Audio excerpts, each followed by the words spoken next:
Um mercenário completamente sem noção, violento, exagerado, que bebe, fuma e não liga pra absolutamente nada. Nem herói nem vilão, ele só faz o serviço para quem pagar melhor. Criado como uma paródia sangrenta dos anti-heróis dos quadrinhos, o que era para ser apenas uma piada acabou conquistando os leitores. Mas como esse personagem, que era para ser apenas uma zoeira, virou um dos maiores símbolos de exagero nos quadrinhos. Nesse vídeo você vai conhecer toda a história e criação por trás do Lobo, o Maioral.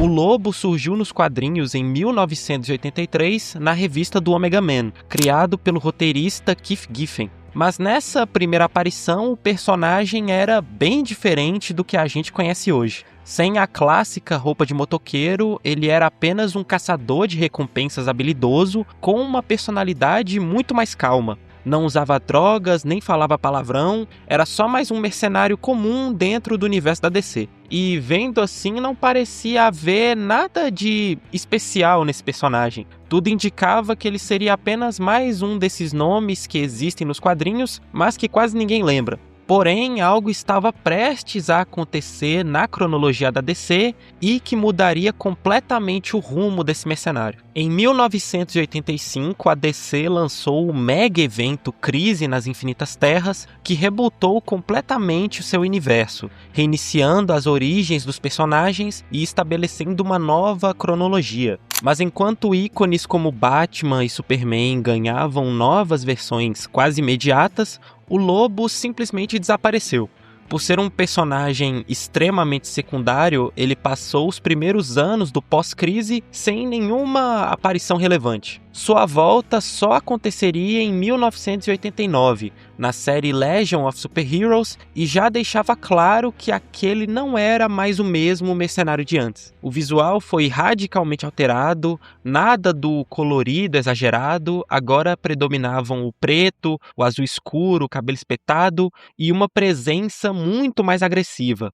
Aqui o Lobo começava a assumir de vez uma personalidade mais despojada, irreverente e boca suja, se distanciando cada vez mais do arquétipo genérico de caçador de recompensa. E conforme a série avançava, algo curioso acontecia. A popularidade do personagem crescia rapidamente entre os leitores, até que a DC percebeu que aquele coadjuvante tinha muito potencial e não podia mais ficar à margem, e decidiu, enfim, apostar em uma minissérie própria que mudaria para sempre o patamar do Lobo dentro das HQs. Em 1991 foi lançada a minissérie em 4 edições, Lobo, o Último Kizariano, com o roteiro do Keith Giffen. Pela primeira vez, o personagem ganhava uma origem definitiva. Lobo nasceu no planeta Kizarnia, um verdadeiro mundo modelo na galáxia. Não existiam guerras, doenças ou conflitos, tudo era harmonia absoluta. Até que, por maldição ou ironia do destino,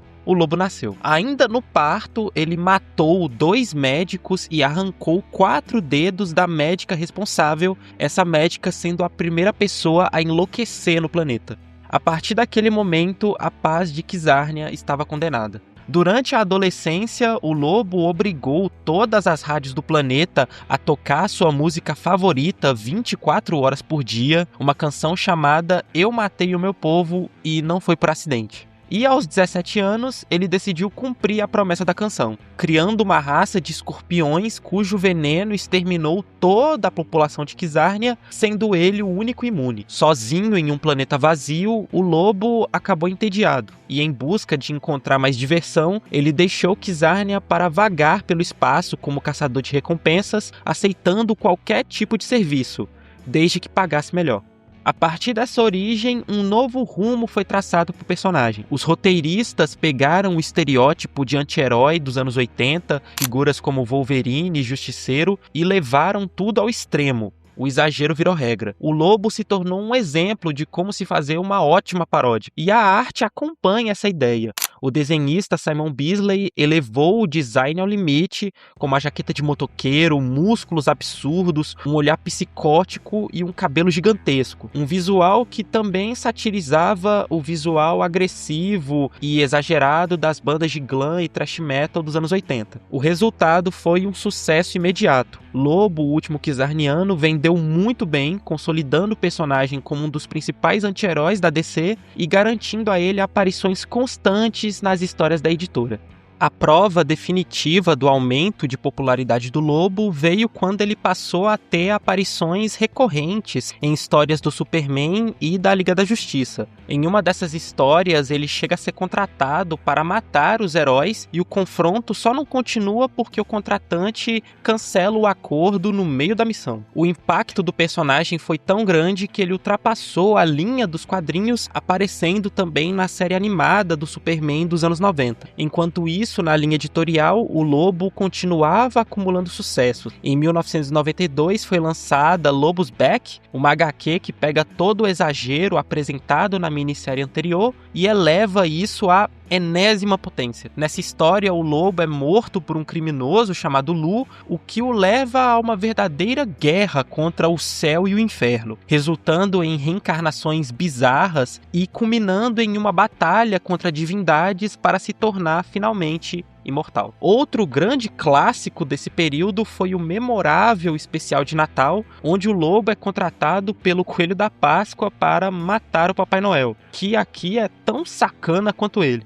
A história termina de forma trágica, com o Lobo matando tanto Noel quanto a Mamãe Noel. O quadrinho se tornou tão icônico que chegou a ganhar até um curta-metragem feito por um fã. E apesar de retratarem o Lobo como um completo maluco e sem limites, essas histórias também deixam claro um traço fundamental do personagem: seu comprometimento absoluto com a própria palavra. O Lobo nunca quebra um acordo, o que o levou a atuar tanto ao lado de heróis quanto de vilões. Assim, o personagem se tornava um verdadeiro símbolo dos anos 90, um produto direto de tudo o que os quadrinhos representavam naquela década. Mas todo esse exagero, uma hora começou a cansar. Personagens nesse mesmo estilo passaram a se tornar repetitivos e na virada para os anos 2000, o Lobo já dava sinais de saturação, enquanto obras como The Boys começavam a ocupar o espaço que antes era dele. A DC tentou modernizar o personagem com a minissérie Lobo Sem Limites, lançada em 2002, mantendo o tom ácido, mas buscando uma nova abordagem. E apesar de ser bem recebida, o impacto já não era o mesmo das minisséries anteriores. O Mercenário continuava aparecendo com frequência, inclusive na animação da Liga da Justiça, mas assim como nos anos 80, o universo DC novamente parecia fatigado, e mais uma vez era a hora de um novo recomeço. Em 2011, o mega evento Flashpoint levou a um novo reboot da cronologia da DC, dando início aos 952. A intenção era clara: modernizar os personagens, aproximando seus visuais e estilos de uma nova geração de leitores. Com isso, muitos heróis foram repaginados para versões mais jovens, e o Lobo não ficou de fora. O problema é que essa mudança resultou em uma rejeição praticamente imediata. O cachaceiro, musculoso e carismático dos anos 90 foi substituído por um visual muito genérico que pouco lembrava a versão clássica do personagem. Ele virou basicamente só mais um guerreiro qualquer. E alguns defendem que, por ser uma paródia, o Lobo precisava ser atualizado para um novo momento dos quadrinhos, que no caso os anos 90 representavam toda aquela violência absurda e o Lobo vinha como uma sátira disso, e nesse momento dos anos 2010, personagens mais sérios eram mais famosos e o Lobo veio com essa proposta também. Só que descaracterizar um visual tão icônico acompanhado por leitores por quase 20 anos era praticamente pedir para ser rejeitado. E as histórias também eram muito fracas, não chegam nem perto do que eram as HQs do Lobo antigamente. Como resultado, essa versão do personagem, assim como grande parte dos 952, não caiu no gosto do público, deixando a DC visivelmente perdida sobre qual caminho seguir. Foi então que, em 2016, o aclamado jogo Injustice trouxe o Lobo como personagem jogável para uma nova geração de fãs, como eu, essa foi a porta de entrada para o personagem. Aqui ele retornava ao visual clássico, cheio de palavrões, zoeira e carisma, tornando um dos personagens mais divertidos do jogo. Em paralelo, novos reboots começaram a surgir na DC, resgatando o Lobo em sua forma original e apostando novamente na nostalgia de suas histórias clássicas. Porém, o mercado de quadrinhos já não era mais o mesmo. O mundo mudou e o hábito de acompanhar HQs desde a infância foi se perdendo com o tempo. Isso não afetou apenas o Lobo, mas praticamente todos os heróis. Parte dessa queda também vem das próprias editoras que tornaram suas cronologias cada vez mais longas, confusas e sem finais definitivos, afastando novos leitores, enquanto o mercado de mangás, por exemplo, passou a ocupar esse espaço que antes era dos super-heróis. Hoje, o Lobo é um personagem memorável, fruto direto do exagero e da violência estilizada dos anos 90, e mesmo com altos e baixos, ele se consolidou como uma figura clássica na definição do que é um anti-herói. E talvez ele ainda tenha espaço para uma nova retomada. A sua presença no futuro filme da Supergirl pode reacender o interesse pelo personagem e trazer novamente a atenção para suas histórias mais marcantes.